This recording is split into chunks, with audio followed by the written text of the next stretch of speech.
last week here at Madison Bowl. Cindy Reckel shot 6:08 to be our top woman qualifier for this week. Cindy, congratulations. That's a great score. Thank you very much. We've noticed on your sheet here that you're quite a natural athlete, and quite frankly, you have one of the most powerful releases in the women's divisions I've seen. Have you worked on it extensively? I've had different friends of mine give me tips, but basically my style was just my own that they helped perform upon. Boy, well, I'll tell you what, it looks great. 6:08, a check for $200 on behalf of the BPA, and a plaque. Thank you very much. Really appreciate it. Great shooting, Cindy. Thank you. You're looking at 16 of the 32 lanes here at Madison Bowl. The last time the King of Bowling was here was 1983, back again in 1986. And we're ready for game number 2 in week number 2. Right now, you're looking at Mr. Kevin Hayes, 23-year-old floor maintenance man from Cincinnati, Ohio. Dave, we should see a fine game. 23 years old, a mere babe in the woods, and his first time on the King of TV Bowling. Unbelievable. He'll take a break like that any week he's on. I tell you what, maybe it was a break, but it was actually a bad break because he threw the ball perfect. He left a solid 7-9, and fortunately the head pin coming off the wall took out the 9. That's a good news, bad news scenario right there. With 23 years old, bowling since he was age 8, I'd say we're going to hear a lot from Mr. Hayes coming up in the not too distant future in Cincinnati.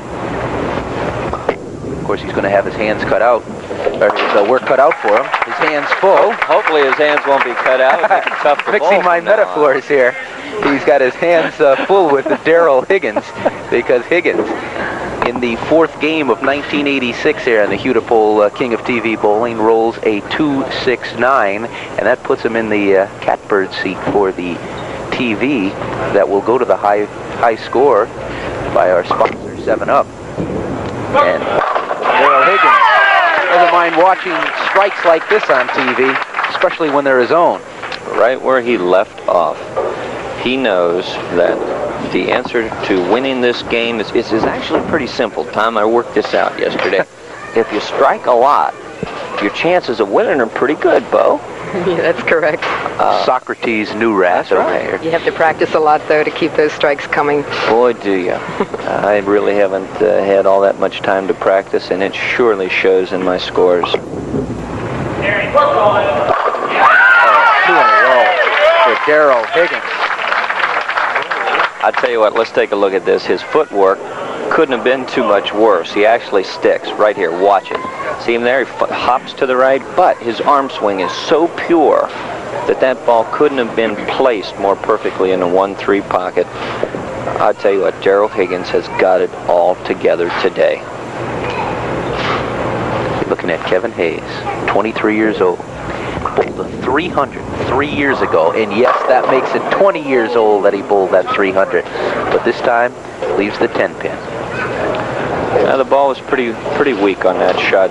What you're going to see probably out of Kevin, first time on the tube, fairly young, hasn't really been in the tournament row of things for quite a while. You're going to see some pretty tentative shots here. But he does have the talent to strike. We've seen that. He shot a nice 700 to get on the show, so we're not going to count him out, that's for sure. Rolls the ball well. Brings it over nicely. Of course, Kevin comes from a bowling family. His mom and dad both bowl, and his brother Derek bowls for UC. Bo, as I mentioned, we haven't been to Madison Bowl about 3 years, but it's by no fault of the proprietors. They keep this place just humming with people. They certainly do, and we'd like to thank the proprietor, Gene and Jeannie and Glennie Caswell, for their congeniality this last weekend and today, and also the general manager, Bert White. Right there. You see his head, lower right-hand side of your screen. You might add some of the best coffee in any bowling house in Cincinnati. Oh, they also have the best Long Island iced tea. We'll experiment with that after the match. So, a strike up on the board for Kevin Hayes here in the 3rd frame. There's Bert. Enjoying some of that fine coffee, or maybe a Long Island iced tea. We don't know. He doesn't have a microphone. He's a terrific man. He really is a hard worker. And it pays off. 32 very nice lanes here. Daryl Higgins. Cincinnati style, just like the rest of it. Uh-oh. Uh-oh. Well, I'll tell you what. one standing, but he should be thankful about that. You better believe he should be thankful. He got a lot of help on this shot. He threw this ball as bad as you can. Watch him. He's like 4 boards inside of his target that time. The ball, thank goodness, holds up, crashes straight through the head pin. There for a moment, you see the 4-7-9. The 7 goes out. The 4 finally goes. An easy spare. Easy spare for Daryl Higgins. I mentioned before, $750 to the King of Bowling, $375 for runner-up, $225 for third place, and fourth place already determined. Jim Engel will take home a check for $150. There you see their computerized scoring, and the scoring tells us that Daryl Higgins is 10 pins up. However, Kevin, with a strike working, basically negates that lead, so it means we've got a tie game. I want to talk about that magic score in a little while, Dave. Right after Daryl Higgins throws this ball here in the fourth frame for another strike. 3 in his first 4. Dave, you know, you were mentioning earlier about how you compute the score and everything. I think sometimes that kind of scares the novice away from bowling a little bit and not being able to figure it out. But this pretty much takes all the work out of it. This is easy. As you see on the screen, though, our leadoff bowler, Kevin, shows 39. Daryl has 69. Now, that's not really representative because we've got one player that's behind. We've got a player that's working on a strike. And the machine isn't going to give you an accurate account as of that moment as to what the lead is. So you kind of got to get in there and figure it out yourself. Good shot out of Kevin. Great shot, as a matter of fact. Bad break on the 10-pin. That would have got him right into the match. You mentioned Kevin Hayes started bowling when he was 8 years old. That's 15 years ago. 15 years ago, Dave, you were nowhere around the age of 8 years old. Thanks a lot, Tom. Actually, just putting things in perspective here, Dave. Today is my birthday. Right. I'm 34 years old, so we take 15 off. Let me see. A very happy birthday to Dave Newrath and a happy spare making to Kevin Hayes. I'm really 34 years old. Well, my friend, 30. You're like a fine wine. You age very gracefully. I thought you was going to say I'd turned sour. No. Well, bowling has been a major part of my life for probably 20 years now. Tom, seriously, I started bowling when I was 8, and at the age 14 or 15, I started getting the bug, and it's been like it's an ongoing love affair from that point until today. Kevin Hayes is striking the 5th frame, and with that strike, we will take a little bit of a break here in Game 2, as Daryl Higgins holding a little bit of a lead over Kevin Hayes. When we come back, we'll have the completion of Game 2 here on Hudepohl's King of TV Bowling.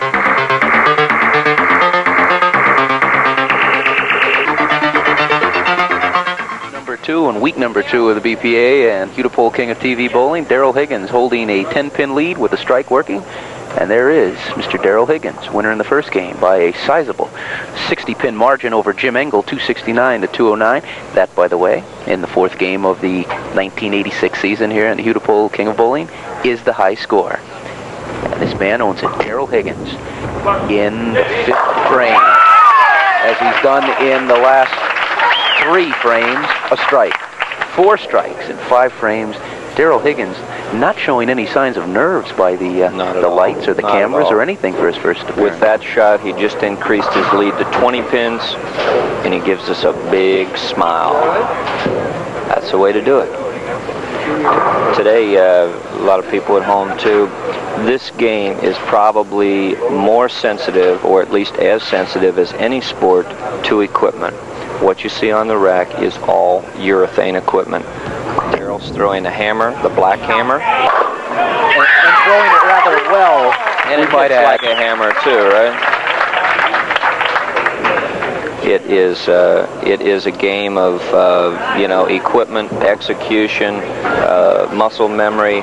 You say it, but take a look at what's out there, ladies and gentlemen, and it is equipment. Yes, he's pumped up. Hey, come on. He's telling Kim Herman, come on. Yeah, I want to take you on. I want to take you on. Kevin is throwing a red hammer. And on the rack is another red hammer and a blue nail. Sounds like a hardware store, but in actuality, these are all fairly expensive pieces of equipment. But the tournament bowlers, if you're out there trying to make some money, you got to have them. It's like tools of the trade. Tools of the trade. Get it? Tools of the trade. I hear you. I hear you. But once again, bowling offers so many different levels to so many different kinds of bowlers that you don't really need the expensive equipment to start, Dave, as you will attest. That's why I qualified what I just said, Tom, and that is tournament bowlers need this. Hey, you want to go out, every BPA's got plenty of house balls. You just go ahead and stick your hand in one and go out there and throw. But and you can even buy all balls $25, $30, $40 at your local pro shop that are fitted to your exact hand. Kevin needs to fit this one in the pocket. Brought it around nicely. Once again, for making his first appearance on the TV King, Kevin Hayes not buckling to the pressure of the lights or the cameras. With that strike, he cuts the lead to 20 pins.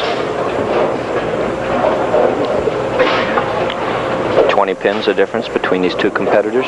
Daryl Higgins has been lined up and plugging the pocket with regularity all day long. Plugging the pocket with regularity. Very well stated. I think he heard you, too. Oh, we mentioned that this man holds the high game, but boy, we've seen quite a bit of pinfall this year, haven't we? We certainly have. You know, just after the first week, our TV average was 212, but I think it's certainly going to increase after today's bowling on television. Well, this man is doing his part. Daryl Higgins at 269 in the first game, and he could be right around that if he keeps it up right here. We'll touch on why Daryl Higgins is so much better this year than in past years in just a moment. That is one of the reasons, one of 10 reasons he gave in the first game. Okay, what we're going to see here, Daryl Higgins throws a shot that would normally be a little tight, but he's developed that little quick adjustment at the bottom of his swing, head pin right here, going straight to the wall, taking it out. Yeah, he liked it. Wouldn't you? He's smiling. He's congenial, but you know what? He wants to kill you. He doesn't want to beat you. He wants to kill you, and that's what you got to take. You got to have that inner desire to win at all costs. He's looked a little off balance when he threw that one, but he'll take the result nevertheless. Don't go away. We're not out of here yet. Kevin is keeping this match close as he looks over at the scorecard right there. So will we. The difference, 20 pins. Strike to strike, 20 pins, 2 frames to go. Situations this time. If Kevin could strike out right now, he would force Daryl Higgins to either throw the first one in the 9th or a double in the 10th to win. But to keep the pressure on Daryl Higgins, he's got to have this one. And you can bet he knows it, too. Stoic look on his face. It's close. Right in the money. Right in the money. So Daryl Higgins is not going to have a cakewalk here. Kevin Hayes says, not so long as I'm on the lanes, you won't. Kevin, look how calm. His emotion hasn't changed from his first ball. Bo, I'm amazed. I really am. A young man, first time on the tube. 23 years old. He's in. Oh, there we go. There was a little. There was a little release of tension right there. I'm glad to see that. I guess when you've been bowling since you were 8, you tend to handle pressure as it comes. You could. What a Would break. you say that may have been divine intervention on that ball, Dave? What a break. Let's take a look at it here. This is a 10-pin all the way. The minute it left his hand, it was a 10-pin. It's too hard. Watch it deflect here. Now here, that pin right there, that's the 3-pin. The 3-pin trapped against the back wall by the ball, comes out, gets a 10-pin from behind. What a critical shot. Does the 3-pin get time and a half for working overtime on that one? I'll tell you what, he ought to throw a quarter down there and tip that dude. You know, the heavier weight pins really seem to help the better bowler because of the true roll on the ball and the consistency that they hit the pocket. With this first strike here, the game is over. Don't go away. Oh boy. Do not go away, ladies and gentlemen.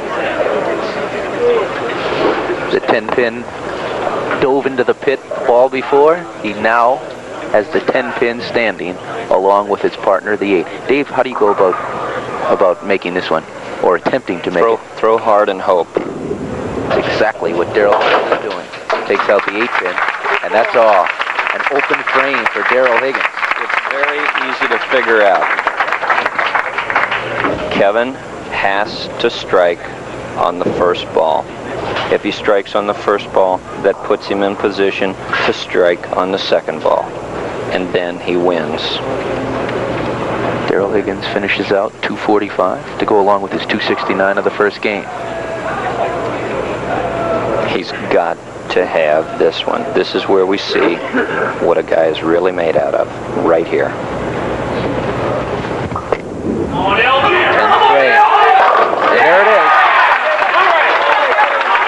I am very impressed with this young man and his poise. Now, he does not need a strike. That strike merely puts him in position to win. With an 8 count, a 9 count, or a strike, assuming he covers his spare, he wins. But he needs a total of 8 pins on these, or a fill of 8.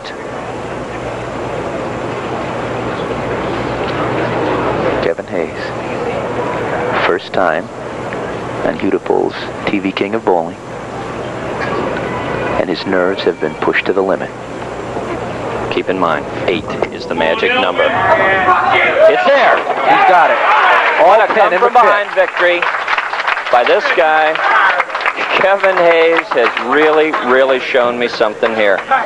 Take a look at it here on a replay. 8 pins to win. What's he do? He flushes it. Absolutely dead perfect. Look at him. Is that great? That's what this game is all about. The ups, the downs. Speaking of the downs, how do you like to be Daryl Higgins rolling a 245 and walking away, say, not a loser, but a non-winner in this game? Because if he continues to roll like that, he'll be back again. It happens, and I think I know Daryl well enough that he's going to be happy for this young man. Sure, he'd like to have won better, but he's going to be happy for him. He's that kind of guy. But now, 10 pin stands. Watch the reaction here out of Higgins. Kevin Hayes with a little bit of a smile after all that was said and done.